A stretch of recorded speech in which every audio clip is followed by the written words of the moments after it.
Hello my dear friends and students. आज के इस वीडियो में मैं आप लोगों के लिए लेके आया हूँ मृदा से संबंधित कुछ अत्यंत 30 महत्वपूर्ण प्रश्न जो विभिन्न प्रतियोगी परीक्षाओं में पूछे जा सकते हैं।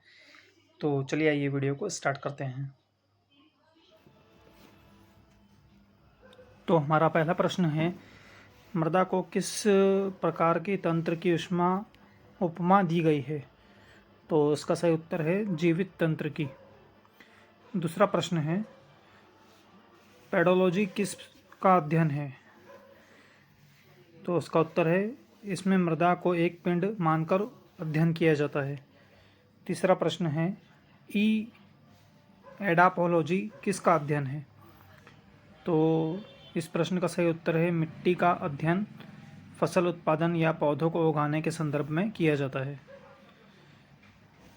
अगला प्रश्न है, मृदा की उर्वरता ह्रास को कौन कौन सी उपमा दी गई है?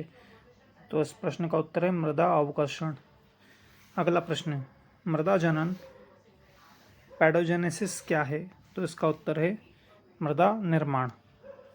अगला प्रश्न, मृदा निर्माण को प्रभावित करने वाले प्रमुख कारक कौन कौन से हैं? तो इस प्रश्न का सही उत्तर है पैतृक पदार्थ, जलवायु, उच्चावच, जीव एवं समय। अगला प्रश्न है, मृदा जनन के विभिन्न कारकों में सबसे महत्वपूर्ण कारक कौन सा है? तो इस प्रश्न का सही उत्तर है जलवायु। अगला प्रश्न, मृदा में जीवांश पदार्थ की कितनी मात्रा पाई जाती है? तो इस प्रश्न का सही उत्तर है 5 से 10% मात्रा। अगला प्रश्न, ह्यूमस कार्बनिक पदार्थ क्या है? तो इस प्रश्न का सही उत्तर है यह जीव एवं पादप का अंश है। अगला प्रश्न, ह्यूमस सबसे ज़्यादा किस मृदा में पाया जाता है? तो इसका सही उत्तर है पीट मृदा में। अगला प्रश्न है, मृदा के निर्माण में किस खनिज की मात्रा सर्वाधिक होती है? तो इस प्रश्न का सही उत्तर है क्वार्ट्ज। अगला प्रश्न, किस खनिज पदार्थ से मृदा को अधिकांश फास्फोरस मिलता है? तो इस प्रश्न का सही उत्तर है एपेटाइट। फिर अगला प्रश्न है, किस खनिज पदार्थ से मृदा को अधिकांश पोटेशियम मिलता है? तो इस प्रश्न का सही उत्तर है फेल्सपार।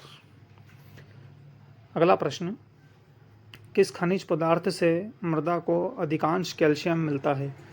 तो इस प्रश्न का सही उत्तर है डोलोमाइट या फिर चूना पत्थर से। अगला प्रश्न है, किस खनिज पदार्थ से मृदा को अधिक अंश नाइट्रोजन मिलता है? तो इस प्रश्न का उत्तर है ह्यूमस से। फिर अगला प्रश्न है, भारत में सिंचित क्षेत्रों में कृषि योग्य भूमि किस कारण से लवणीय हो गई है? तो इस प्रश्न का सही उत्तर है अति सिंचाई के कारण। फिर अगला प्रश्न है, मृदा में जल की मात्रा कितने प्रतिशत होती है? तो इसका सही उत्तर है 25%।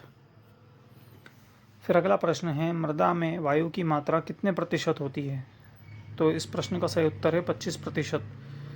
फिर अगला प्रश्न है, मृदा में खनिज की मात्रा कितने प्रतिशत होती है?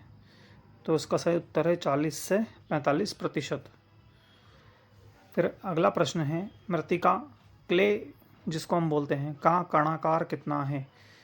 तो इसका सही उत्तर है 0.002 मिलीमीटर से कम। अगला प्रश्न है, किस कण को नग्न आँखों से नहीं देखा जा सकता है? तो इसका सही उत्तर है कालिलीय मृत्तिका। अगला प्रश्न, मृदा के किस कण का विश्लेषण एक्सरे तकनीक से किया जाता है? तो इसका सही उत्तर है कलिलीय मृत्तिका। अगला प्रश्न, अम्लीय मृदा जिसको हम बोलते हैं एसिडिक सॉइल में किस आयन की अधिकता होती है? तो इसका सही उत्तर है हाइड्रोजन आयन की। अगला प्रश्न है, पौधों की सर्वोत्तम वृद्धि किस पीएच मान पर होती है? तो इसका सही उत्तर है 6.0 से 7.5 पीएच तक। अगला प्रश्न है, बांगर मृदा के निर्माण में मृदा के किस प्रकार के कणाकार का विशेष योगदान होता है? तो इसका सही उत्तर है मृत्तिका या जिसको हम बोलते हैं क्ले। अगला प्रश्न, भारतीय कृषि अनुसंधान परिषद के अनुसार भारत में कितनी प्रमुख व कितनी गौण मिट्टी पाई जाती है? तो इस प्रश्न का सही उत्तर है 8 प्रमुख और 27 गौण। अगला प्रश्न, यूएसडी के वर्गीकरण के अनुसार किस संवर्ग की मृदा भारत में सर्वाधिक पाई जाती है? तो इस प्रश्न का सही उत्तर है इंसेप्टिसॉल। अगला प्रश्न, चाय, कहवा, काजू तथा सिनकोना के लिए किस प्रकार की मृदा उपयुक्त होती है? तो इसका सही उत्तर है लैटेराइट। प्रश्न क्रमांक 29, मैंग्रोव वनस्पतियों किस मृदा में उगती है? तो इसका सही उत्तर है दलदली मृदा में। अगला प्रश्न है, राष्ट्रीय दूर संवेदी एजेंसी द्वारा भारत की बंजर मृदा संबंधी